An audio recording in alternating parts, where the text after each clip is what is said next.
Hey everyone, welcome to episode number 2 of Loading Please Wait. Today we discuss healers in Pantheon Rise of the Fallen. So without further ado, let's get started.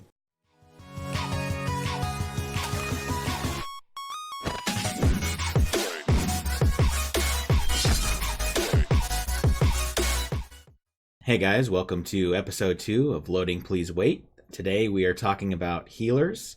And as always, I have Kino with me, if you want to say hello. Hail. And of course, the most popular person in the world, Vandrad. That's right. Hello again. All right, so today's topic, guys, we're talking healers. And let's start off with going into the Cleric. And they use mana and celestial power. So, Kino, you want to start us off here? Just looking at all three from a surface level, the first thing that jumps out to me is that the Cleric is the only healer of this trio that has a spender resource in addition to mana, and that's the celestial power. So I think that's going to be a determining factor in their gameplay, and there might be some additional strategy there. Yeah, because it looks like they've got some abilities which, of course, use celestial power and others that gain it. Then they also have another ability where when they're medding, they gain back mana and celestial power. So they've got two pools from which, to pull from, to do whatever it is that they need to do. It's a little weird looking at the snippets we've seen from the streams, and you see that a lot of their abilities take both mana and power, but yet Celestial Bond, which is their resource ability, only works with Celestial Power. So what happens if you're low on mana and you hit Celestial Bond? That only reduces the power cost of abilities. It doesn't also reduce the mana cost, and that seems pretty odd to me. I guess I didn't notice that they can start off the fight with full celestial power and being able to med that back. That's, I guess, super important. Going into fight with 0 versus starting the fight with 3 or whatever. Yeah, so because so far, like when you're looking at the Paladin and the Dire Lord, they gain their combat resource by actively doing something, and the Cleric can gain that just by meditating out of combat. So it sounds like they would always start off with full mana and a full combat resource, from the get-go, and then have to, modify or manage both of those simultaneously throughout a fight. What's the duration on Celestial Bond? Because you might not want to med into Celestial Bond because it'll trigger it, right? I assume that it's automatic and not like an ability you gain. Because if you trigger Celestial Bond and it's got a 30-second duration, you don't want to sit there while Celestial Bond takes down and you're not healing, right? You want to be spending your power when your bond is up. So maybe you don't want to enter combat at full Celestial power because you'll be wasting Celestial Bond. But if you read the description, it just says when the Cleric has accumulated enough celestial power, a celestial bond forms. It sounds like it's an automatic. You reach a certain point and it activates, and then from that point on, the subsequent celestial power costs of your abilities are reduced by some percent. Yeah, and for how long would be my question. I would say it would last as long as your celestial power stays above a certain percentage. So you could see yourself dropping in and out of Celestial Bond, where the first thing that you cast would have the reduction benefit. It would then drop you below that threshold, and the next ability that you use would now cost the full celestial power. Would have that full value cost. That brings up another interesting point. Can you cycle in and out of Celestial Bond, or does it have an internal cooldown? Like, can you trigger Celestial Bond and then start spending power, but healing restores your power? Is there some mechanic whereby you can get back into Bond, like chaining? See, I'm wondering if it's in combat only, right? So you can't just sit and med and automatically start every fight with it. And then, yeah, to tune it, you'd imagine they'd put some like 30-second internal cooldown or a minute or whatever it would be to balance out the OP of how that would work. Yeah, I haven't seen, looking at the streams, I haven't seen enough of the cleric play to see if that's an actual activated thing. From the description, I think it's an automatic trigger. And you either are in a celestial bond or you are not, depending upon the quantity of celestial power that you have. Yeah, that's an easy assumption to make. I agree. I still think it's weird that it doesn't reduce mana as well when there are quite a few powerful abilities of theirs that cost both power and mana. That seems clunky. Well, let's pivot a little bit and let's look at their buffs. I mean, they probably have the best hit point AC buffs.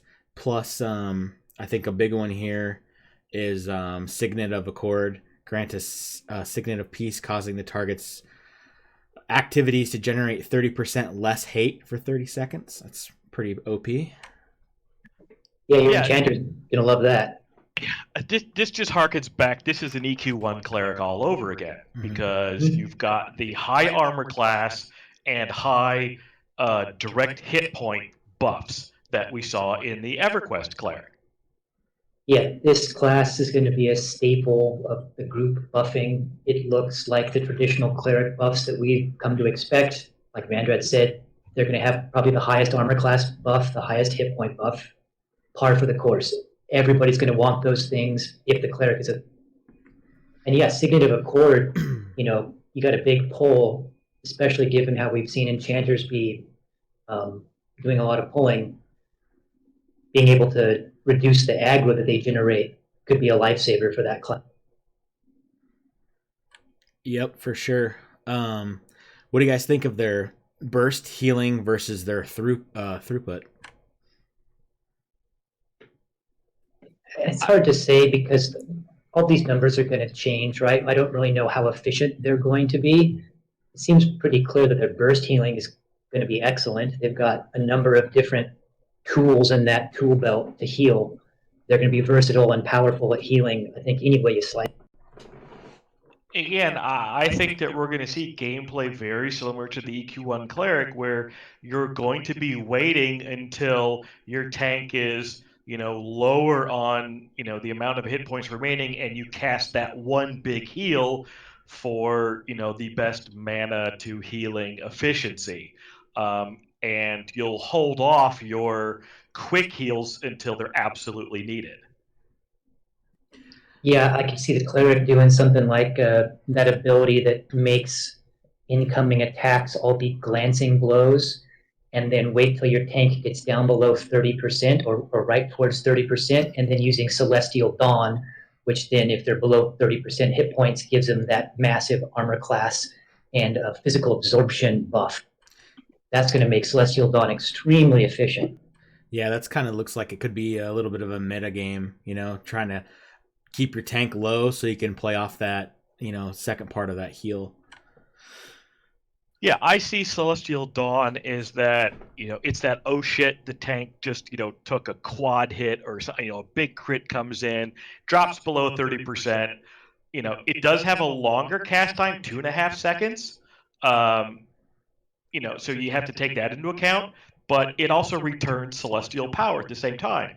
So you cast it, it gives you that buffer to hold the tank there, and you follow it up with, like Arc of Light or, one of your other, bigger heals, to then top the tank off.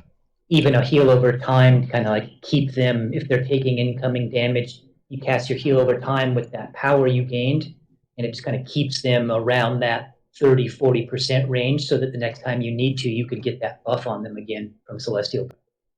Yep. Speaking of their heal over time, I think it's called Veil of Light. The last 60 seconds, a whole minute of a hot seems pretty good.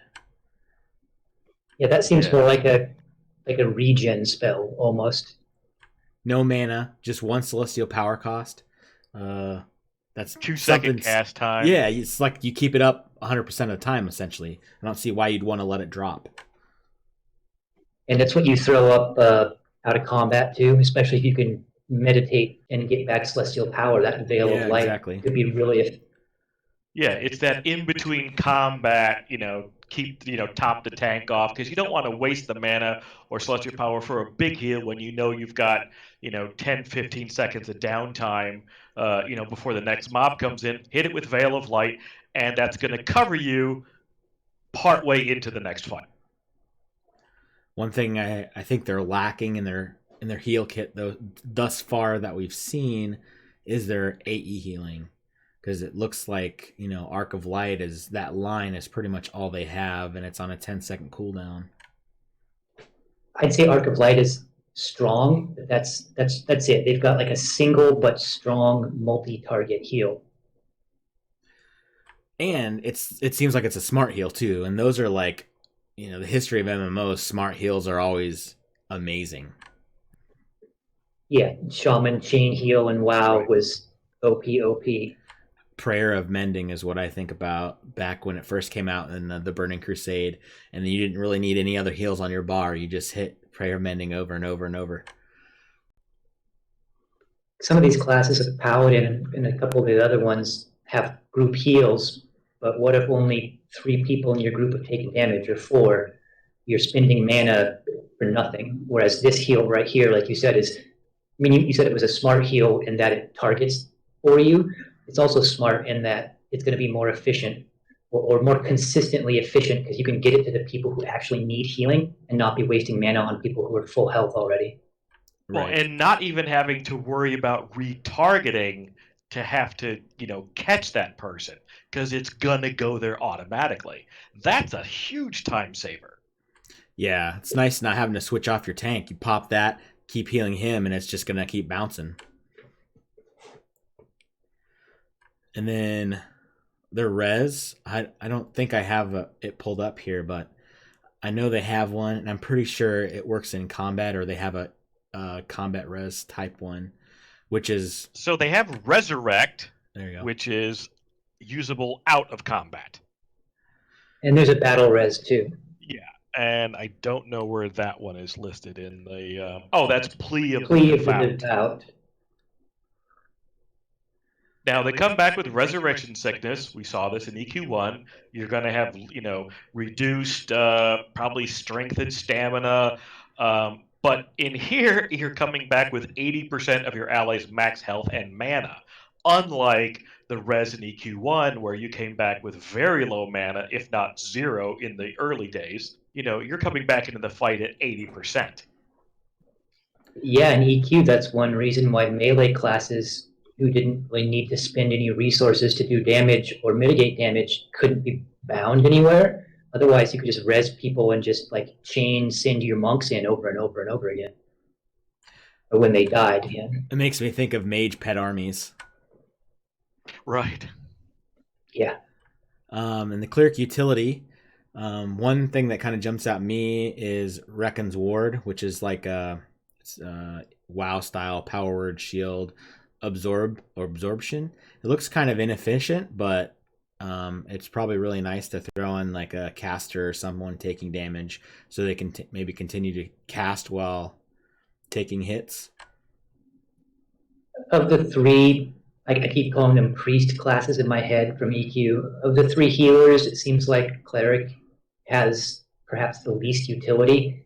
I agree. Res obviously being a massive one, but this is not a class that has tons of snares or roots or gates or things of that nature.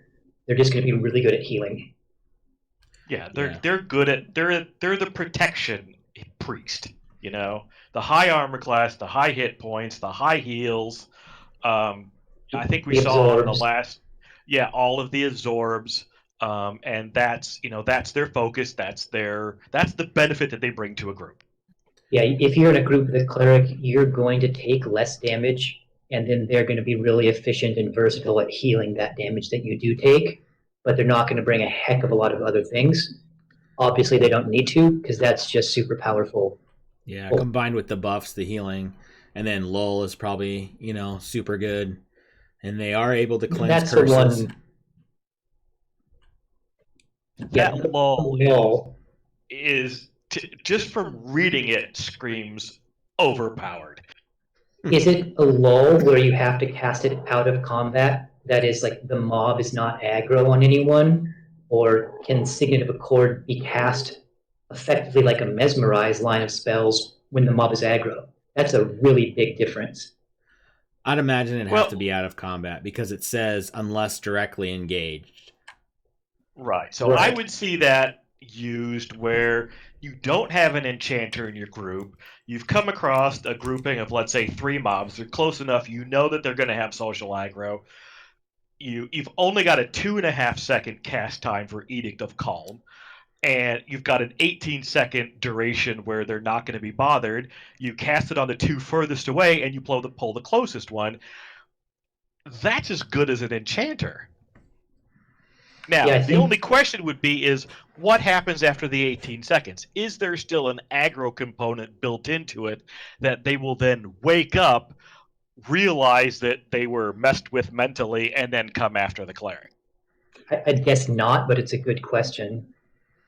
That'd I be a good think we're way to seeing train a. people in It would grief. be. That was actually my first thought. I think we're seeing, the original EQ vision of lulls and mezzes and crowd control in general being how polling was supposed to be done. I think they're trying to go back to that vision, and we see multiple classes with the mezz and lull aggro reduction, social aggro reduction, help radius reduction ability. Yeah, I agree. When I look at this and I look at all of the other cleric abilities, the ones that are all focused towards the undead realm, I look at Edict and Calm and say this should be undead only. Because Agreed. you could then take the enchanter and say the enchanter's mesmerize abilities require a creature with a mind, a living mind. So their mezzes and lulls would not work on the undead. And So maybe the in summoner could right. do constructs or elementals or something. I think that's a really smart idea. So you bring in, the undead area. Yeah, you definitely want a cleric. It's more valuable for a cleric. You can still have an enchanter. You can still go with one, but the cleric will fill in for that, additional benefit in those areas. So Fragile mentioned like the training potential. One thing that jumps off the screen to me is that Celestial Aegis ability. It's like their massive physical shield that will block enemies from passing. Mm. Like, imagine all of the pathing exploits and trains you can do with that, where mobs who have aggro on you now need to path all throughout the zone, picking up other mobs along the way, running through other groups, all because your cleric is sitting there blocking a door with a shield. I'm not sure they thought Yeah. that one through. And then they just zone out or something, and then everyone dies. People hate feign death for griefing purposes, but we're seeing multiple other things that, at least as we're theory crafting, could be just as bad, if not. Yeah, because if you are in a dungeon and you cast that wall in a hallway, and there is no other route to you on the other side, the NPC, of course, is going to try to take the direct line and try to go through that shield. But if there's another way around it, I wonder if the NPCs will realize that path exists, even though it's so far away and much longer. Will they see it and take that route? What about if another group is polling?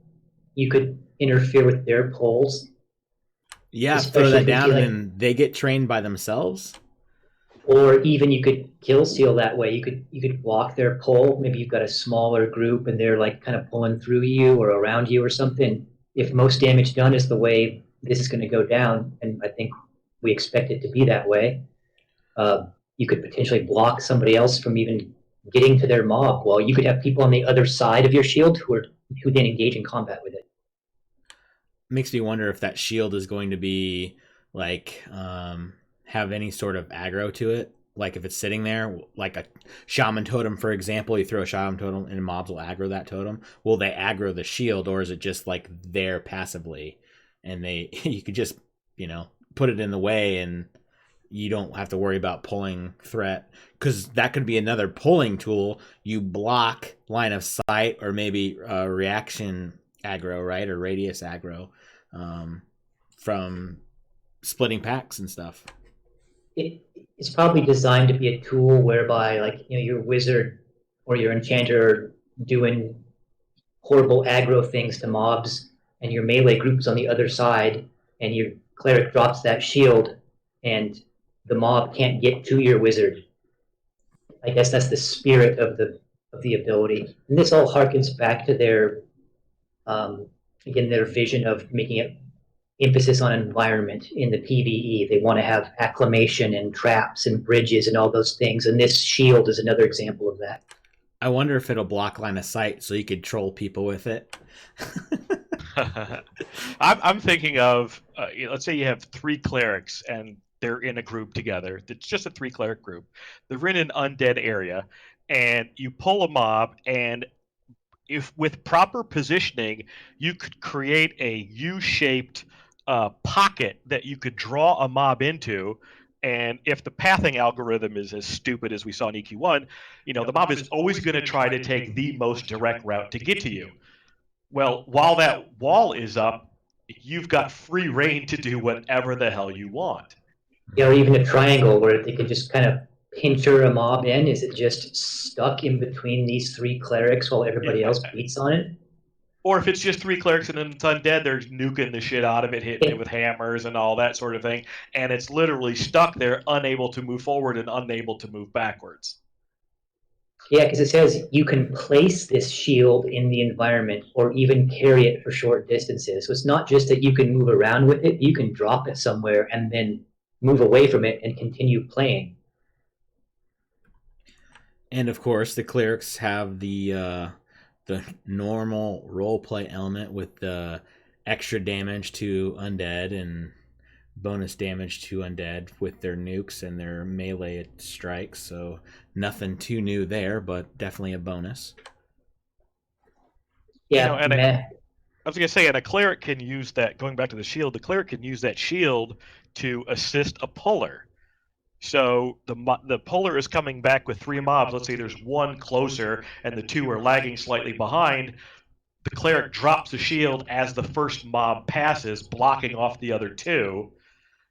The group peels off the first one, and the enchanter then has free reign and enough time to deal with the remaining 2 behind that shield.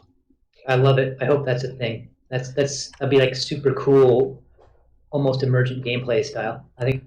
I wonder though, like say you're in a hallway, right? And you drop that shield and it blocks those back 2 off and you split 1. Do those back 2 without a direct route to you?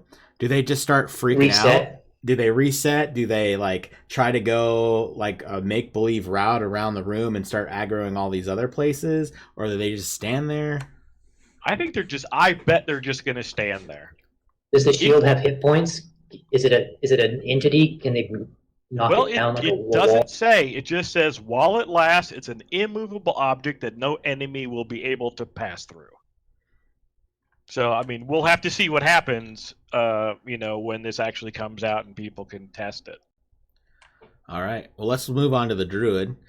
They're cute little guys with a fox. Herod is their fox, and they basically use mana, but they do have certain Herod abilities that only he can do, and you have to kind of manage him a little bit. So it's like a secondary resource, but not as much as the Celestial Power. It's like a physically manifested secondary resource. Exactly. A cute one. Which I'd imagine. I assume all the druids are going to want to be halfling anyway. But what do you guys think of the lack of kind of a spender resource?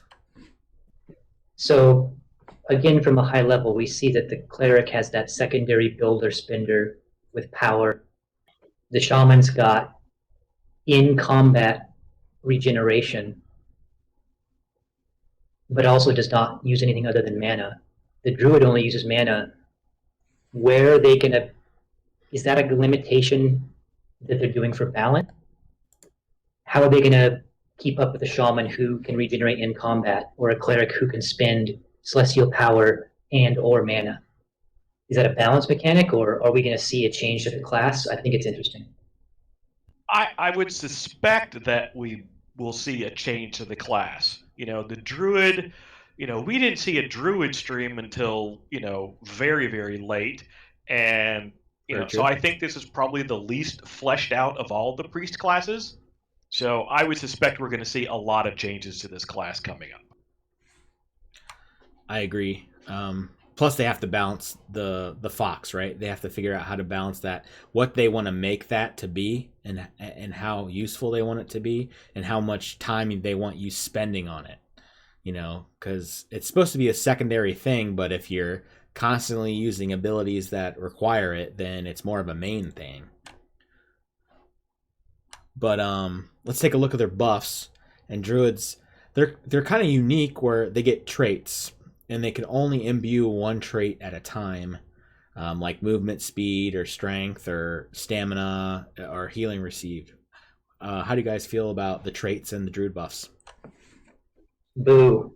I think it's really clunky and weird that you can only you can't have levitate and a strength buff at the same time. You can't have run speed and a dodge increase at the same time. That brings up some really weird, wonky shenanigans, I think. I don't like it at all.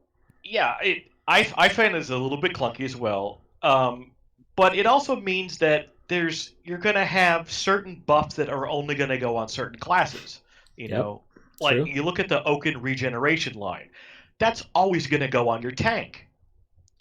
That's it, because you want that health regen increase and the increase on all the healings that land on that target. That makes perfect sense. Your puller is going to have what is it? Black Wolf's swiftness. Because it increases run speed. That's just going to be a default. And everybody else will get, well, whatever the heck they want. I would suspect that the Oaken regeneration line will be the most popular one when you're dealing with an inside dungeon environment. Yeah, I don't like that as a meta. Here you have a class that's significantly more versatile than the cleric in terms of the buffs that it can give, and then you pretty much take that all away by only making it that one buff can be possible at a time. Imagine that you zone into a dungeon, and I'm not sure if the Spirit of Wolf equivalent, the White Wolf run speed buff, can be cast indoors or not. I don't know. I would assume it can't, but who knows? If it can't, imagine you zone in. What would you do in EQ or other games? You'd throw up your run speed buff that lasts for 36 minutes or whatever. Then you'd pop into that dungeon, and for that first half an hour you were in there pulling and getting to your camp, you'd have a run speed buff. So now what we're saying is, oh no, everybody but the puller or everybody but the tank now is going to have the run speed buff. That seems really awkward. Yeah. Doesn't make much sense to me. I don't understand why you can't have the dodge buff and the strength buff on at the same time, or the levitate buff and the run speed buff. There's synergy between these things that are taken away because you can only have one up at a time. Well, the run speed buff for sure, and the what is it? Veil Hawk's Grace, jump height and glide. Those are travel buffs. Yeah, that's the lev And one. depending upon your environment, which is going to be the better one that you want. I don't see jump height necessarily being one for long distance travel. It's still going to be Black Wolf swiftness. You just want to get there faster. It seems clunky, like you want to climb somewhere or jump somewhere, as we might see with their emphasis on environment. So you do that for 90 seconds, and then the druid has to go and rebuff everybody else's run speed. And then you get into combat, and then you want to buff the crit one, or the damage one, or the healing one, and then you're out of combat, and you want to rebuff the run speed again. It just seems like a really severe limitation. I don't get it. I can see their point. They just don't want you to throw every single buff on every single person like we did in EQ1, having 20 freaking buffs at every given time. They want you to put some thought into it. But I think the limitation of one is a bit extreme. Yeah, what they ought to do then is combine a few of these together, or allow for, two at a time. Something more than just one. Or like how the shaman has their banes and their boons based off of an element. Maybe you could have two fox buffs, which is the jump speed or the jump height and runs, and two scorpion buffs, which is regen and stamina or whatever. Yeah, just thinking of the limited action set. You're not going to want to have 4 buffs taking up your whole bar, and you're a lot of times you like if I'm tanking, I don't really care about the heal and receive by 15%. The druid probably does because it helps his healing, but I'd rather have the stamina and the armor class from the bear's resilience buff. So it's kind of which buff, who wants which, and then he's juggling. Oh, this person wants this buff, that person wants this buff. Okay, I got to unmem, remem, and then if I get stuck in combat, I can't give him that buff. Yeah, it is very clunky. They're very strong and very good, but very clunky. Yeah, maybe it's a stab at making, maybe for raiding or in parties where there's more than one druid, making that more valuable. I still just think it's really bad. Oh, that's one thing to think about if traits will stack from different druids. I Right. will almost bet that it won't. Yeah, because that would be pretty pretty good. Because I'd imagine you get all the traits, and then you get the shaman buffs, then you get the cleric buffs, unless they really hammer down on how buff stack works. Or they put a limit on how many buffs you can have active at one time, period. Yeah, or Well, that's like the age-old question that pertains to all of these classes, particularly druid and shaman. Is there going to be debuff slots, max buff slots? What's going to stack with what? have to go to Lucy and check the spell buff stacking lines. Right, there we go. But, looking at the streams, it looks like, buffs and debuffs and whatnot just all fit onto the same, bar when you look, under the name tag of the mob that they're fighting. It all just piles on. I don't believe that the limited action set is really a thing. And what this is going to do is lead directly to a meta where you're really only going to be using one of these, or one for this class and one for that class, but you're not going to be using all 4, 5, 6 of these. So then why do they exist? It seems like really poor design, in my opinion. Shots fired. So let's talk about their healing and probably OP abilities. And obviously, the one that jumps off the page is Verdant Fire Seed. I'm going to read it here. Plant a mystical seed that absorbs up to 40% of target's max health and damage. When this amount is reached, the seed will bloom and heal the target for an amount it absorbed. Additionally, 20% of the effective healing the target receives will be refunded to you as mana.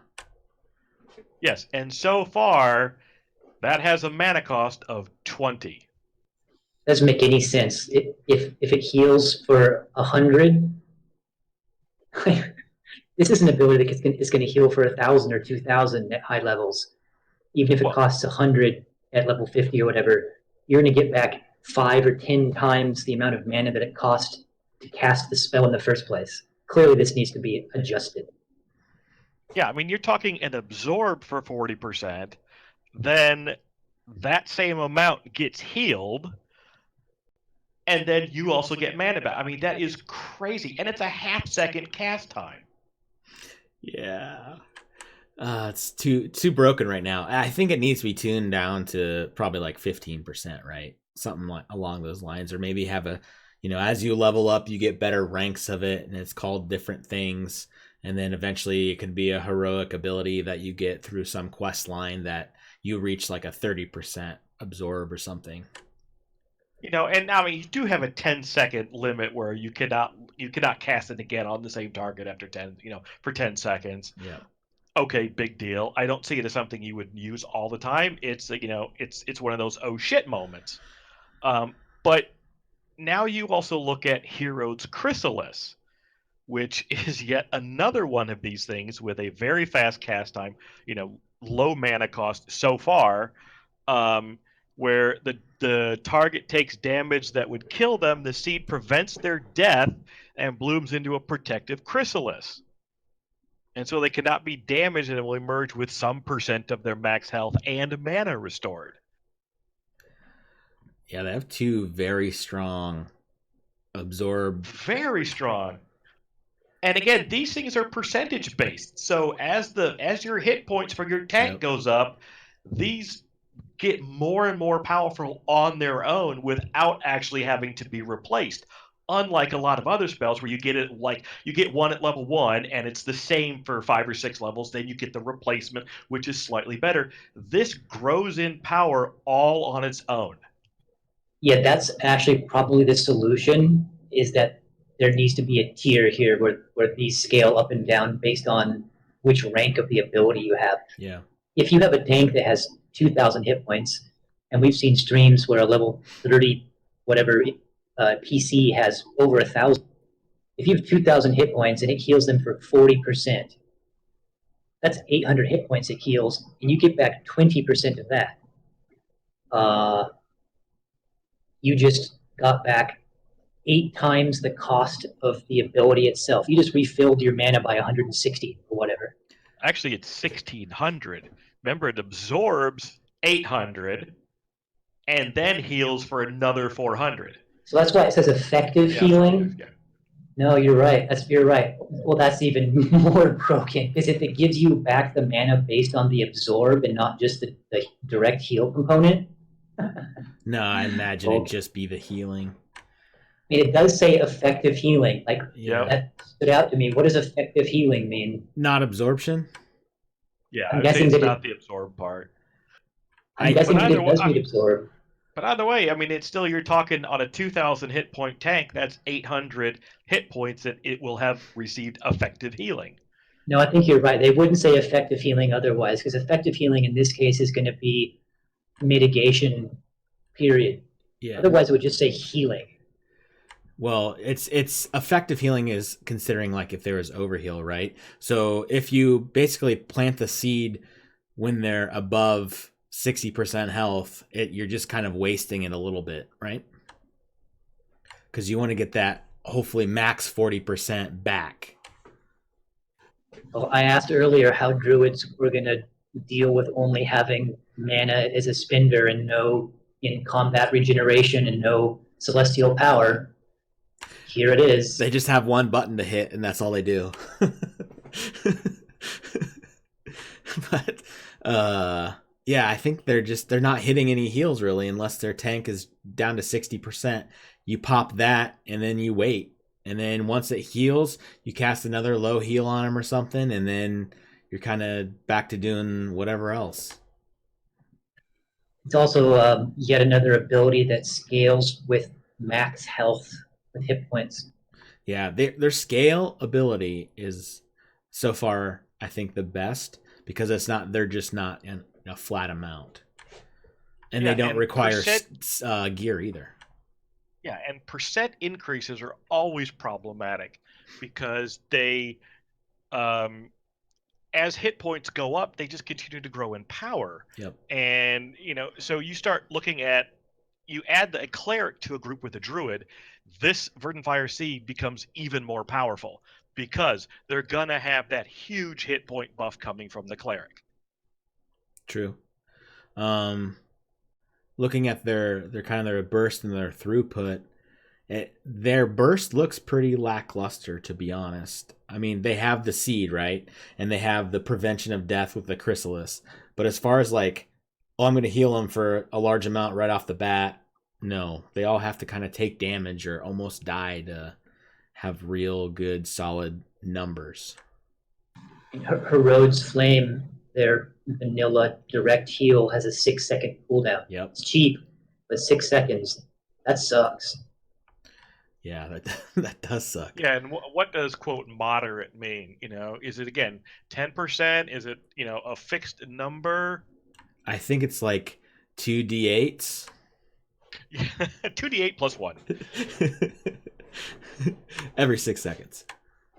Right, every 6 seconds. And as far as I see here, the only AE healing or group healing they have is their Verdant Fire, the Wildfire. Animate 3 tendrils of the lash out around you wildly, damaging enemies and healing group members they touch. Yeah, that touch is going to be interesting, because I wonder what the range is going to be on that. You know, because a lot of these things, we've seen other abilities like this with other classes where it's based upon the mob that you're fighting and it affects things around it. So positioning now on some of these is going to have to be more in the forefront of your thoughts than in previous games where you would have your casters or other people standing further back from the fight. And will it break CC? Is it a risky thing to the pop try to heal your group and then the tendrils lash out and hit mesd mobs? Well, and if you read it carefully, it says these tendrils reach further away every second for the duration of the ability. You're not safe. You're not safe. Now the next question is, okay, so you look at this, you're in a tight dungeon somewhere, and you're fighting by a door. Are we going to see the same thing that we had in EQ1 where doors did not block area effects? Because a door was not considered world geometry. An actual wall would, a door would not. So if you're fighting in the wrong location and you think you're safe and a mob passes by by a doorway that's closed and this thing goes off, You see 6 aggro messages and you're like, ah, shit. it's like, what was that? Back. Cleric, throw up your shield. Yeah, cleric shield, go. And that's one thing that I think druids need is I think they're going to be really strong paired with another healer, whether it's cleric or shaman, because they have so much other utility they can throw out there with we can just get into it with their like nukes and their dots and their roots, you know, things like that that are just kind of supplemental to the group in a different sort of way. I see the druid as a healer modifier. You know, it pairs well with another healer, making that other healer a bit better in what it does. You know, you look at Heroed Shelter, receives an increase of 25%, generate 50% less hate. Not so good for a tank necessarily. It still could work with a Dialer because they're increased hate generation abilities. But you know, the Oaken regeneration line, you know, comes into play then. Healing the received by 15% for 24 minutes. You know, that just makes another healer that much better. Does Oaken Regeneration increase the Dire Lord's own like life tap abilities by 15%? I could see a Dire Lord loving a Druid. Yeah, paired with Heroed Shelter. You know, once they have established threat, they get 25% more healing, stack with the regeneration, 15%. You know, does those all stack correctly? Does it affect his melee heals? You know, a lot of wondering theory crafting going into that. As far as Druid utility, they've got an awesome root. Unbreakable by damage. 18 seconds or whatever it is, 24 seconds. That's insane. Yep. It's effectively a mez, right? 21 seconds. This effect cannot be broken by damage. And then they have rescue, and my mind is spinning on all sorts of nifty things you could do with rescue. That's the one where it basically like pulls your target back to your tree and then roots in an area effect around your target all the enemies. Yep. So could you run into a camp with your monk or your enchanter or whatever, have a ranger pull one of those off, and then rescue your monk? It roots all the other enemies and ports the monk right back into camp. Well, yeah, your monk goes off to pull, aggro's a bunch of stuff. Let's say he gets nuked 3 or 4 times, and he can't stand up yet. So you cast rescue and you just yank him back. Does the aggro still transfer? Because he has not yet come out of feigned death. Mm-hmm. So that aggro should not transfer. He should be fine. I imagine it would transfer to you, but yeah, good question. Another question is, what's the range on that? I assume it's going to be short. Like otherwise, you could just use it like a Call of the Heroes ability, where you could just click somebody in your party and port them to your tree wherever they are. I'm guessing it can't work that way, but fucking tree huggers, man. I mean, they have root, they have a spell interrupt, they have run speed, they have cheat death, they have a silence. One thing about that root I think it adds a lot of versatility to them as not only CC, but they could solo. I think they'll be able to solo forever, with that root. I mean, it's the perfect root rot ability, right? Yeah, unbroken by damage.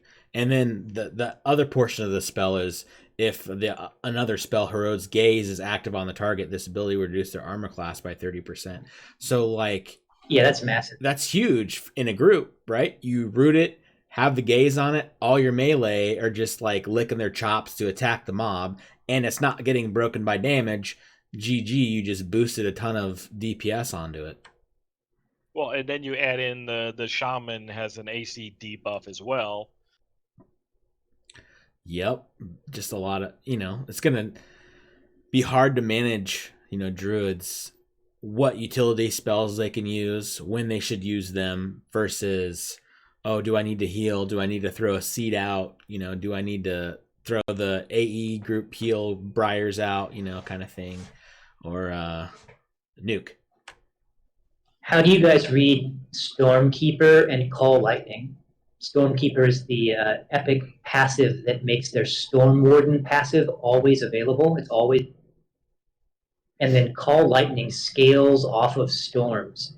So if Storm Warden is always up, does Call Lightning now always have the storm effect on it? That's what I imagine it would mean. Yeah, that's how I've been reading it.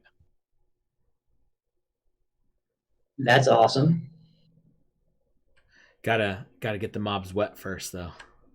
Well, and see, that's where, this is where the Shaman comes in, because they have the ability Deluge, which makes a target wet. So the Druid is the one class that I'm seeing that offers a lot more synergy between other classes than what we've seen so far. It kind of ties into, it really benefits the Dire Lord's torrential veins. It really helps the Cleric with this. It really helps the Shaman with that. It has its fingers in pretty much every other class so far. It's not wet, guys. It's moist. Oh, I don't know. Dank. Dank. All right. And plus the Druid, we're assuming is going to be one of two classes that will have ports with the old Druid ring. Well, they have what is it? The Wanderings? Is that the Wandering Stones, right? Yeah, I think so. Yeah. And I'm assuming, I wouldn't think that you could just, go mem the port. I would assume you have to go to, find the stone and, tree hug it for a little bit, look at your trees and fronds in the area, and then you could learn the teleportation spell. I just hope they don't have NPC druids hanging out there that's going to be trying to kill all the evil races that come through. That was annoying. Yeah, it was. Or you have to make sure you're invis, and then you can teleport in. Otherwise, you have some Starfire chick beating on you. Speaking of invis, I have not seen that ability so far on any of these streams.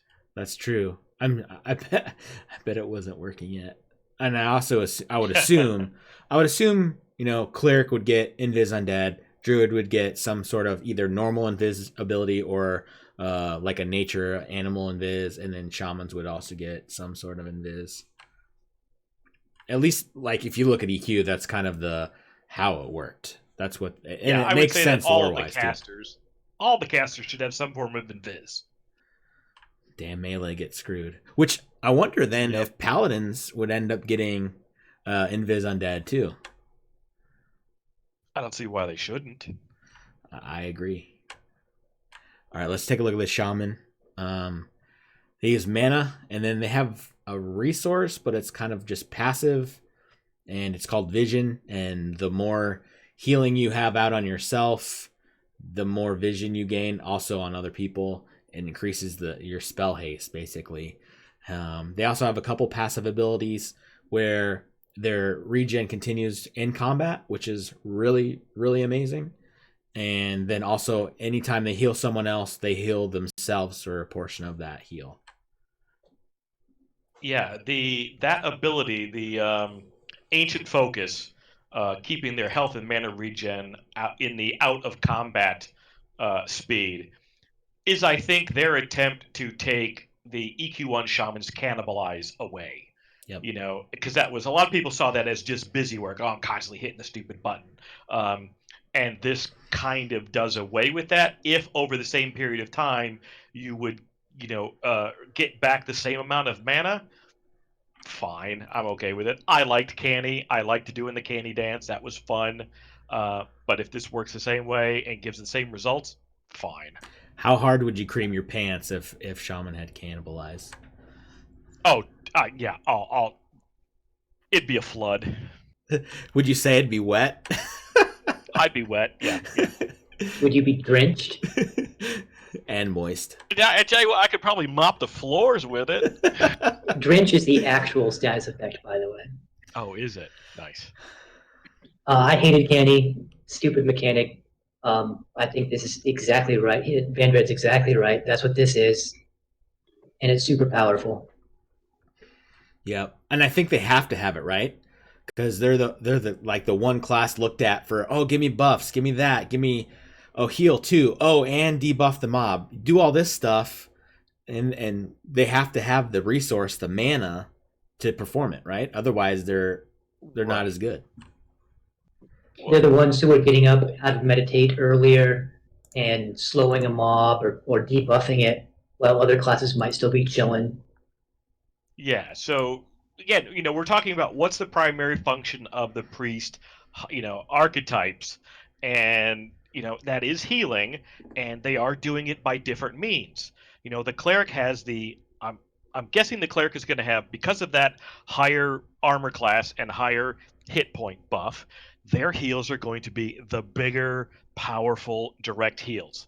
The shaman, to have that same capacity, has to do many more things. It has to expend much more mana to get the same result, which means on the pull, you've got to get the slow in. You've got to get an armor class debuff in. You'll probably have to get, a strength, dex, whatever debuff in. Then, worry about healing your tanks and that sort of thing. It's going to be a much more active class, and we're going to be going through mana a lot quicker. Yeah, it looks again like a classic EverQuest Shaman that we'd come to expect. They're going to be able to buff every resistance, debuff every resistance. I'm not sure if Enchanter can slow and haste both, but Shamans can slow and haste. That's going to be a extremely unique and powerful combination again. Yeah, I think our slows and hastes are just melee, though. Yeah. So again, along with the EQ1 haste, Shaman, so. I see that the Shaman is going to be the melee force multiplier. Right. Yeah. Because, like, if you look at their buffs, they're not like traits, right? So they can have this buff and that buff and this buff. Like Oprah, right? Everyone gets all the buffs. Everyone gets everything because it never hurts. Exactly. But that's when... They're critical. Sorry. You look at their, spell durations, too, right? And most of them are 36 minutes. Haste being 24 minutes. That's a lot of buffing to do, especially if there's not group buffs, to then redo every half hour. That's kind of tedious. I wish, or maybe they do eventually get changed to maybe an hour. That's in my mind, a good number is have a buff for an hour. I would suspect that what we see now is like the early spells, kind of like EQ1, everything had shorter durations, and as we level up, the durations are going to increase. So I don't think we're going to see the hour and a half, 2 hour, 2.5 hour durations that we saw in EQ1. I bet you they're going to cap it to something just under an hour, because they're not going to want people to run to a common place like the EC tunnel and say, oh, paying for buffs, get a whole stack of buffs, and then just run off and go XP somewhere. They want the people to be in the groups. They don't want the buff bots. Speaking of buffs, look at Primal Fury. That's the one where it increases their crit strike chance for 2 minutes. And during that time, every successful crit will increase the crit strike chance. Yeah. That sounds absurd. Now I'm wet. I see this as, again, percentages. They Yep. have Scaling. their effects go up as things scale. So you have a melee with very fast weapons. The faster the weapon, the better. You're going to get more attacks in per unit of time. So the percentage that you can experience a crit is naturally going to go up. So for 2 minutes, if you've got a weapon let's say you have a weapon that just attacks once a second, that's 120 opportunities to see a crit. It's got a 4-minute cooldown and a 2-minute duration. I think it's how they're balancing it. But yeah, I don't see it as something that you're going to be casting all the time, but it would definitely be something you're going to be casting on named mobs. Definitely something you're going to be casting during raids. To help that Dire Lord's threat generation, dual wielding. I see it more for rangers, monks, and rogues. Yep. Monks have always had kind of faster weapons, and then rogues get an ability. I don't know if it's waylay or which one they get, or maybe it's the kick. But they do that attack and then increases their attack speed by like X% for so long. So they hit that, get haste. They have buffed haste. Then they get Primal Fury. They're swinging way fast, critting it up. Will crit chances only be primary hand, or will offhands allow for crits? Will it take into account double attack, triple attack if that ever shows up? Right. Oh my god. Just thinking about leveling as you level, if there's double attack, triple attack, dual wield, getting this buff, there's so many more swings in one round to have potential crits to keep just stacking that buff. Then it turns into, well, I have X amount of mana, which is going to be the best button to press? You push this buff. You always push this buff because it's going to be the most return for your mana. Yeah, it's that I need to burn this mob down super, super fast. I've only got a little bit of mana left. Half of our group is dead. Hit that, and hopefully you can burn whatever it is in front of you down. Yeah, and the synergy, like you guys talked about with Dire Lord, because they have that one stance that when they crit or whatever, it heals them for the crits. So this helps them crit more. They have the stance that gives them crit chance. So they're just going to gain way more healing than anyone else from this ability. Obviously, with the cooldown, you can't put it on everybody. You have to pick one. But yeah, like you said, your group's half dead. Throw it in your Dire Lord. He just starts crit healing like crazy. Or if you're duo-wing or trio-wing, you're in a small group. Yeah. Shaman's going to be really powerful. Until, and let's talk about this now, they're healing. They have to heal. Which the Shaman class is unique. They're HOTS. They're all about heal over times instead of direct healing. They do have a partial direct heal, and it's a group heal, and it scales with having a HOT already on a target as well. But man, what do they do for burst? Well, okay, so they've got one ability that's called Hurry the Past. And it says that all healing over time abilities on you and your group members will instantly finish their durations, directly heal their targets for the remaining amount, then reapply the heal over time. So if you've got it timed right, you hit your target with a heal over time, and then immediately hit Hurry of the Past. And let's say your heal over time healed 100 points every 3 seconds, okay? Which is what I think the Shaman's ticks are looking at the streams. 3 seconds. So it's 24 seconds, 8 ticks, 100 per tick. That's 800 points. You're going to get an instant 800-point heal. Then it's going to restart, and 3 seconds later, you've got another 100 points. What's the cooldown and what's the resource cost on that? No idea. Yeah, it's one of those where if you look at their healing kit outside of that ability, they're super lackluster, and they're going to need to be carried by a cleric or a druid. Well, and question will be is, I'm assuming that the spells are going to be replaced over time. You'll get one version at this level, a couple levels later, you'll get a replacement version. Will previous versions stack with the latest version? Could you have 2 heals over time of the same line running concurrently? That's kind of like old school WoW Druid, right? You'd have your rejuvenation, your life bloom, all your heal over time stacked up, or each ability you could, like, I think life bloom, you could stack it or something to like 3 or something similar to that, where you just stack all these hots on a target, and then over time they're just getting healed for more and more and more and more and more. But if you don't have that stacking effect, then you're going to hit a wall where you start to get into harder content and your heal doesn't catch up, and you got to get more levels before you get the new heal. Then you start hitting that wall all over again until you, I don't know, max level. Maybe it's fine, but maybe you're always stuck having to be with another healer. Yeah, I'm guessing they're not going to stack. Yeah.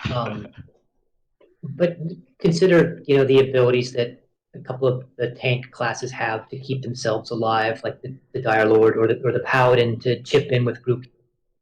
I think for a lot of content, if you can determine, if you're good at pulling and you know going into the fight that you're going to win, it's going to be okay to have the Paladin and the Shaman do the healing, or the Dire Lord and the Shaman keeping the Dire Lord alive.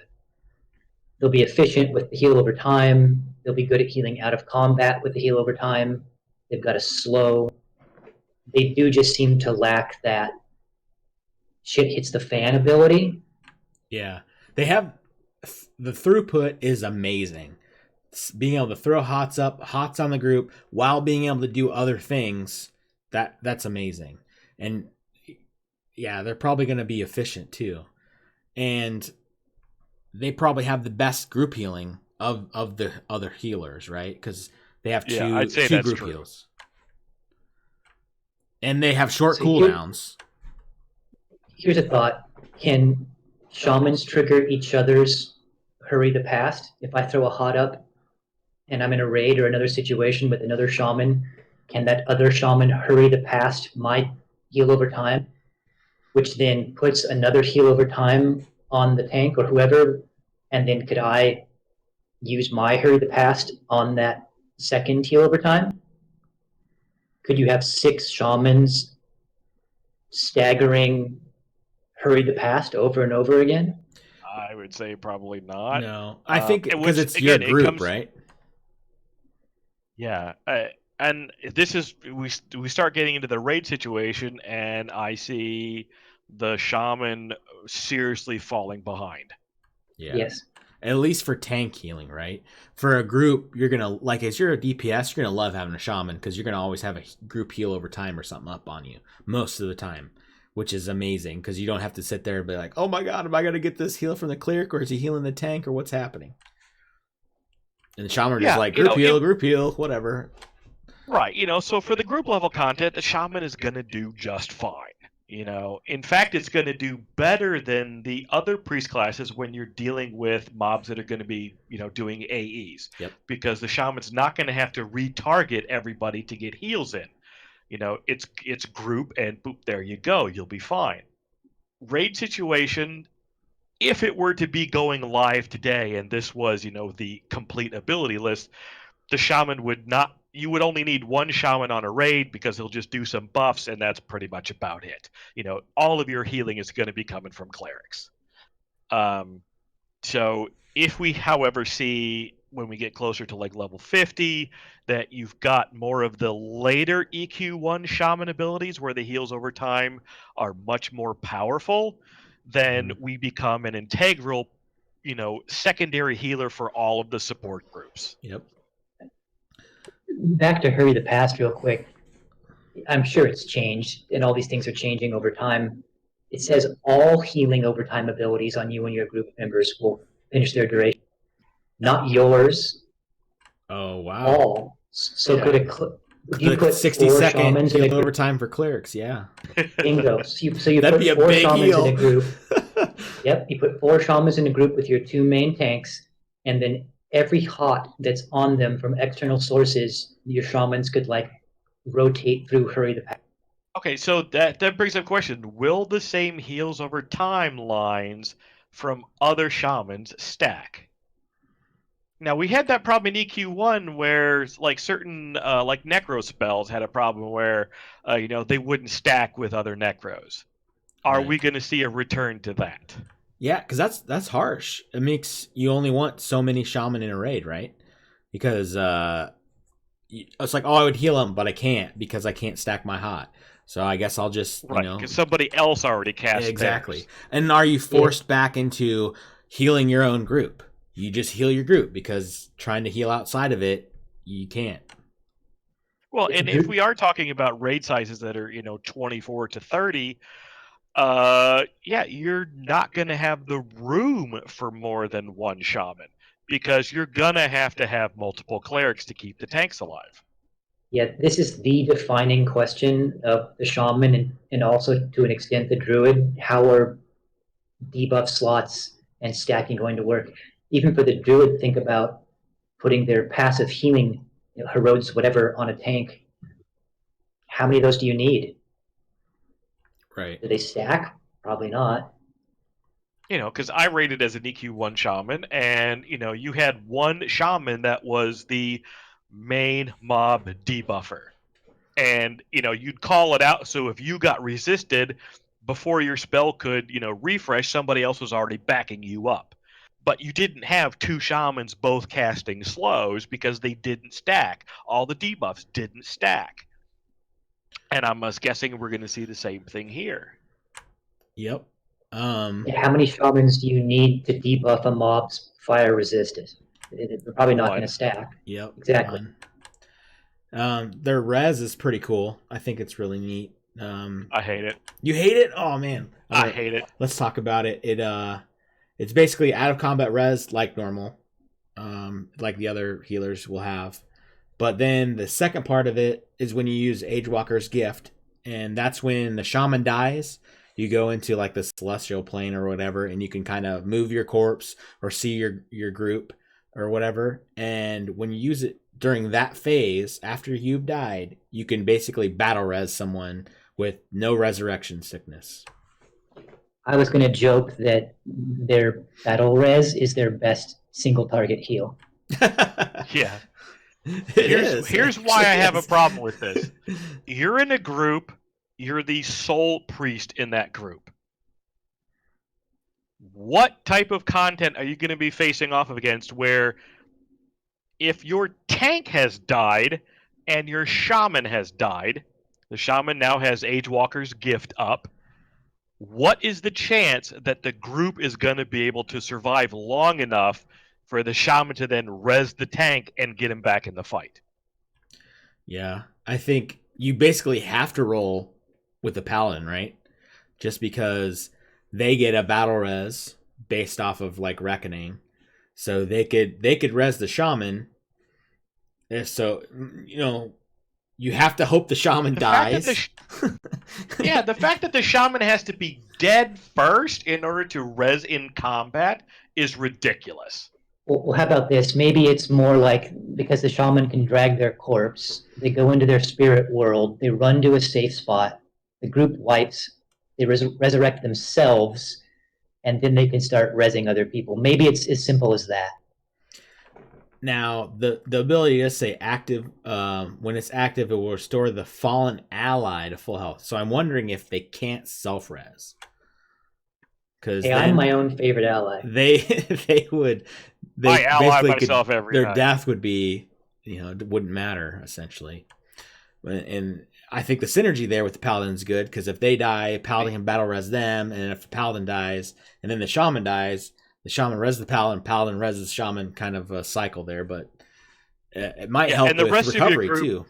Instead of the rest of your group is have to be on their game to pull out whatever crowd control abilities they have to get whatever mob or mobs are fighting away, far enough away, so that that shaman can do what he needs to do, the paladin can do what he needs to do, to get the group back up into a fighting stance. Yeah. Because if people aren't paying attention, the group is going to wipe. Or if you're group with a monk, and the group is wiping, The monk moves around the corner, drags a paladin corpse, you move your corpse, and then you res the paladin. It's safe. The paladin reses you, and then your group's back up to it. And you don't have. It's kind of like a soul stone, like from World of Warcraft. Yep, or the paladin just follows you and dies where you've Yep. dragged yourself to. Yeah, exactly. But the elephant in the room on this, if you start reading all of these res descriptions, only the cleric res returns lost experience. Yeah, I think that's just an oversight. I'm sure they all will. Otherwise, why even have res? You know? Because then it turns into like looking for cleric, and then you're only going to want cleric in your group because you want that experience back. Well, you want the safety factor. Right. I know I'm going to get that XP back. Now, I know that at one point in some streams, Brad has said, and I think Jop has said it a few times as well, that upon returning to your corpse, you do get some XP back. Just by going back to your corpse, res, no res, whatever. Yeah. So that's fine. So the question will be, what is the difference between just returning to your body and getting some XP back and the amount of XP you get back from the cleric's res? If that amount is significant and the time it would take to recoup that difference if you did not receive it, if that is significant, then people will be demanding cleric reses over any other, which will automatically put both the druid and the shaman into secondary class. It just goes back to you got to be partnered, you know, shaman, cleric, druid, cleric. You know, it's always kind of cleric with someone else. I do love the synergy between druid, shaman, but yeah, if that res does pan out like that, then you're gonna have to kick one of them into the curb. I mean, because look at the average player. Okay, they're risk averse. They want to XP in as much safety as possible. They have limited number of hours that they can play. They don't want to lose an entire night's worth of efforts, because of a simple mistake or something like that. So they're going to want the safety of the cleric and that XP res. You know, the more hardcore players, they're going to make up for that loss of XP without a problem. So I don't see the harder core groups, going out with, a shaman druid combo. They'll be perfectly fine. They won't even notice the difference. Slightly off topic, but I hate the mechanic of getting experience back at your corpse. It's just it's a hand-holding catering thing to make it seem like you're getting some back. All they're going to do is make you lose that additional 13% more in the first place that you get back when you get back to the corpse. It's a net zero. Stupid. Yeah, it kind of comes back to how are they going to tune death and what are the problems from that? Is it just getting your body back, getting going to have a back? Sting? Yeah, how bad is it? Do you have your gear when you die? Are you going to be naked corpse running, Ugh. I honestly don't miss that at all. Oh man, I loved corpse runs. I'm sorry. I was a glutton for punishment. But I also played a shaman, so travel for me was very easy. I had levitate, I had invis, it wasn't a problem. I could see that being more of an issue for, a warrior he has to wait for somebody else to go do all this for him. Right. For the shaman, they have kind of the good dots. A lot of them are tied into debuffs as well. And then that's kind of their DPS is the damage over time. What do you guys think about their dots and their debuffs? They're going to be, of the three, perhaps the one that is the make it dead before it kills your group healer. Mm-hmm. The best offense or the best defense is a good offense healer with their dots. I see if you're in a group that has two priests, and you can offload the primary healing to that other priest, then yes, the shaman will bring in much more DPS to the group. But I think that depending upon how well the that ability where the shaman doesn't lose the in combat mana regen, as a single priest, they may not have the mana pool to do that. So they may have to be focusing more on debuffs and heals and less on bringing DPS. They got to burn it down, though. But again, one thing we haven't seen yet, which they've alluded to, is the pet, the shaman pet, which will it engage in combat? If so, will it have abilities? Will it be able to do something? Can you control it? That could be just a physical manifestation of a dot. Yeah, I want the goddamn spirit wolf. I think it's awesome. They get wolves and a bear, I think. Yeah, I mean I don't care what form it is. I think them with a pet has always been cool, and it gives them something different than the other healers as well. It should be racial based, in my opinion. Oh, that's a good idea. Oh, what would the Scar get? Wolf would be my first guess. Just because, like, they're the hyena. evil. A hyena. Hyena. Yeah, I don't like that as an animal Buzzard. lover. It's stupid that wolves and hyenas are considered evil, but yeah, that's probably what they would do.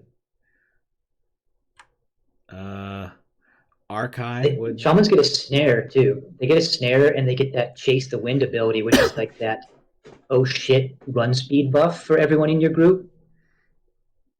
Yep, increase movement speed by 70% while lowering the movement speed of the targets within 4 meters by 70% for 10 seconds. Great in a dungeon. Yeah, GTFO. Not hugely useful for overland travel. And I foresee lots of shamans dying in cities because they want to get from one side of town to the next, and they accidentally cast this on themselves while standing next to a guard or a merchant or something else. Yep, train their spells ranks up or something and pop it right next to the guild master, and he just slaughters your butt. We talked about root rotting with the druid. Are shamans going to be the kiting class? Because who else has dots and a run speed debuff? They've got a snare and they've got dot. I don't know. But I mean, it's going to be hard to kite, for 10 seconds, and then you're done kiting because that's got a 60-second cooldown, right? So you're just getting your butt raped.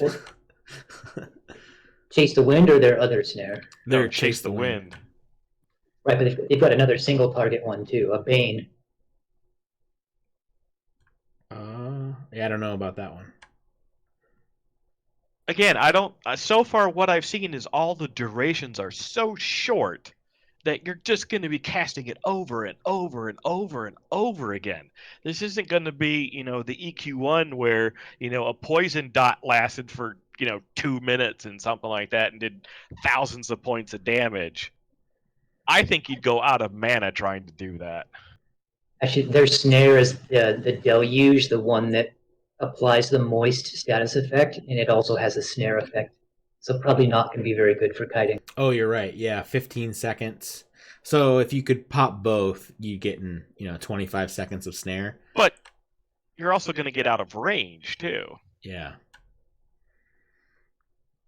Yeah, I think they're nice for let's run to zone. Hurry up, pop this, and hope we can get away. Yeah, but I mean, 15 seconds out of every minute and 15 seconds? Ugh. Yeah, not so great. Druids are gonna have the solo clearly better. Yeah, the root, that's just too good. I bet that gets nerfed. I bet they balance that down. Either the durations gets cut or it'll be able to be broken by X amount of damage. So you could use it as CC, but it's not going to be as reliable because that not breaking with damage on a short cooldown and lasting longer than the cooldown. What? Yeah, that's just going to be a refresh over and over and over again. Exactly. All right, we've kind of covered all three. Now let's talk about, do you guys feel that they have a niche, and do you think that should matter as far as the game goes, as far as the healers go? Should they be different or their toolkits? I think, yes, they do have their niche. And absolutely, I think it's paramount. It's a a game-defining requirement that classes as a whole have their niche. I know it's a bit controversial in how it's going to be implemented, and so far we're seeing that it might not be perfectly done. But yeah, we have to have that. Yeah, I see. Again, I see all three priest classes at the group level being mostly interchangeable when it comes to their primary function of I need a healer. Mm-hmm. How they go about doing that will definitely be different, and in some environments you will see that having a shaman and, let's say, a druid pair would be better than having a cleric and a druid pair. So yes, they're going to have some niche fittings. It's just going to depend upon the environment. How do you guys feel about balancing? Because I think, cleric is pretty cut and dry, right? You just heal X amount, and if you need more, you balance that up. But if you look at druids, we've talked about how the seed being a percentage, that's a balancing. It could be a balancing nightmare. Shaman heal over times. If they're not tuned high enough, well, like we've said, they can't heal anybody fast enough, and you're just stuck in the mud.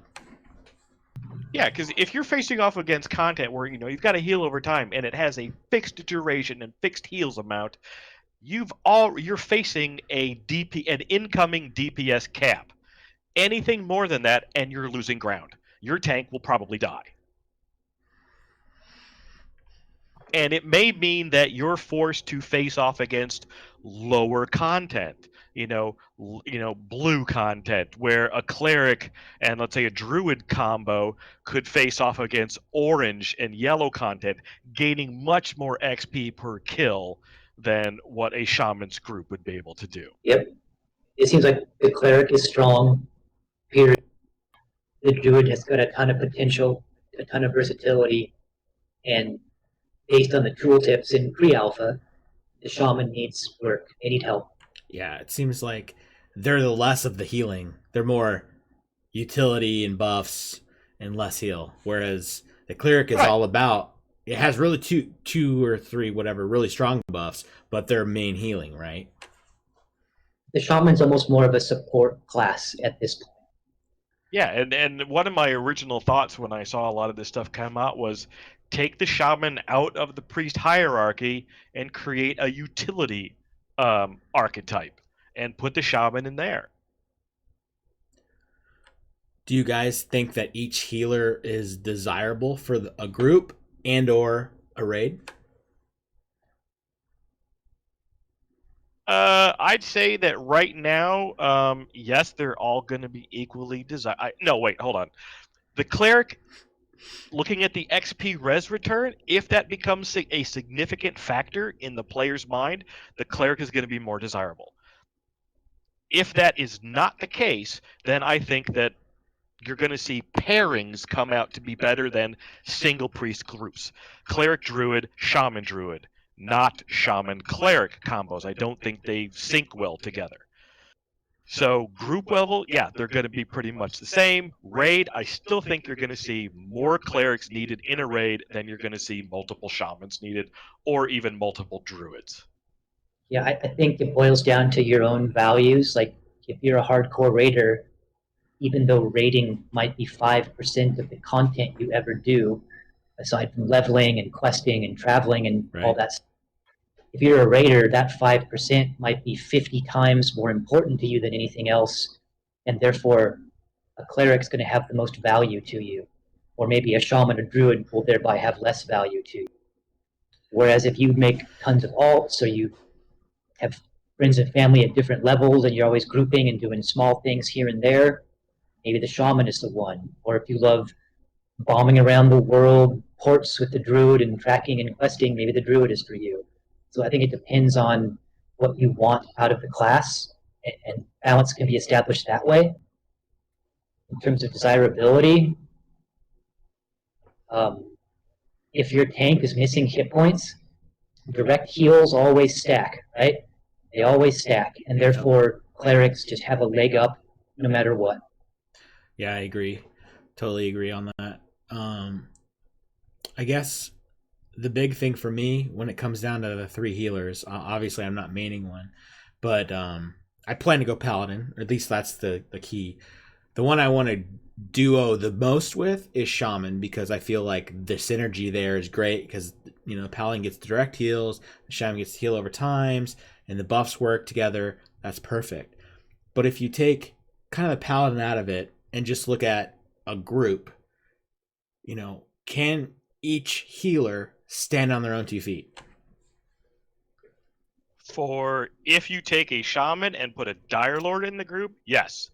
I currently don't see how the druid can stand on its own 2 feet as the sole priest in a group, regardless of what tank is in the group. Because if you throw the paladin back in the mix, the paladin's going to be doing more healing than the druid is going to be doing. Yeah, that's true. So, and again, the druid came out late. We didn't see it until much later stream. So it's the least fleshed out class.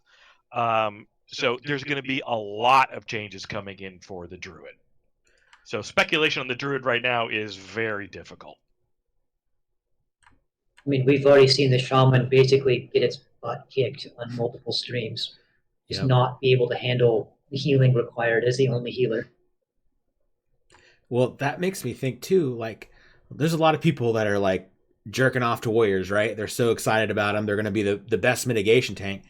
You put a warrior with a shaman, what the hell? How does that work? As the only healer, how's a warrior work with just a druid? Is that enough? The absorption and the heal on a cooldown, is that enough? Yeah, it remains to be seen. I don't see currently the shaman warrior being a good combo. I see the shaman paladin and the shaman dire lord. The cleric and the warrior works, yes. Cleric and the paladin works great. Cleric and the dire lord's going to work too. Yep. And dire lord goes good with druid, because he can buff his healing, assuming that works. Yep. Assuming that synergy is a thing.